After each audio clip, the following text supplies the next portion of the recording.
শ্ৰদ্ধাৰ ৰাইজ, অহা 31 ডিচেম্বৰত মিছন বসুন্ধৰাৰ আবেদনৰ সময় শেষ হ'ব।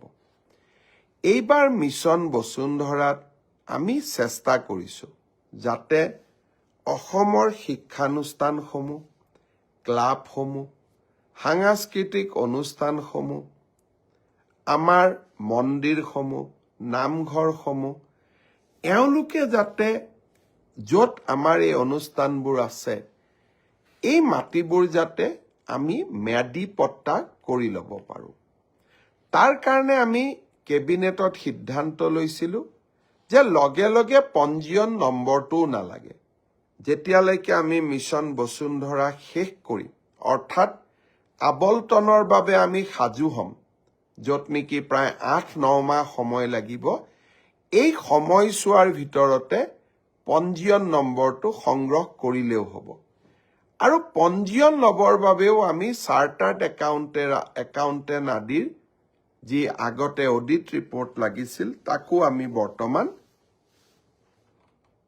তাকো সেই ব্যৱস্থাও আমি স্থগিত কৰিছোঁ।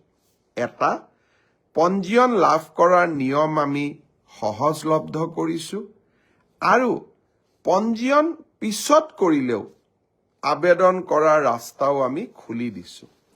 মই সামাজিক অনুষ্ঠানসমূহক এইবাৰ মিছন বসুন্ধৰাত অহা 31 ডিচেম্বৰৰ আগতে আবেদন কৰিবলৈ পুনৰ এবাৰ আহ্বান জনাম।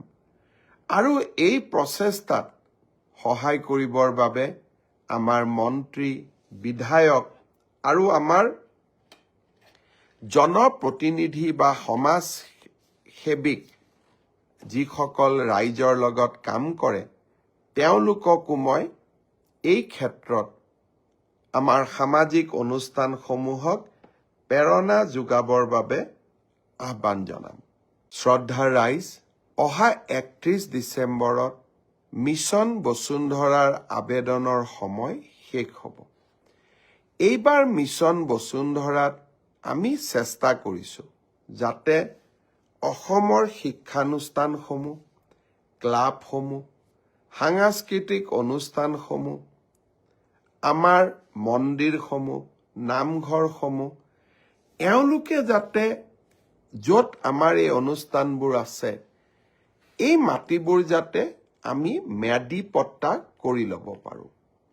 তাৰ কাৰণে আমি কেবিনেটত সিদ্ধান্ত লৈছিলোঁ যে লগে লগে পঞ্জীয়ন নম্বৰটোও নালাগে।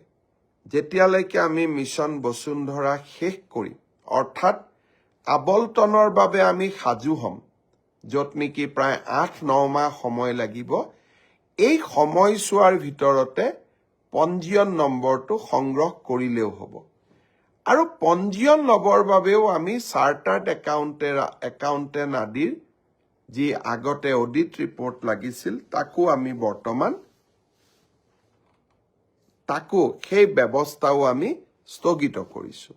এটা, পঞ্জীয়ন লাভ কৰাৰ নিয়ম আমি সহজলব্ধ কৰিছোঁ আৰু পঞ্জীয়ন পিছত কৰিলেও আবেদন কৰাৰ ৰাস্তাও আমি খুলি দিছোঁ। মই সামাজিক অনুষ্ঠানসমূহক এইবাৰ মিছন বসুন্ধৰাত অহা 31 ডিচেম্বৰৰ আগতে আবেদন কৰিবলৈ পুনৰ এবাৰ আহ্বান জনাম।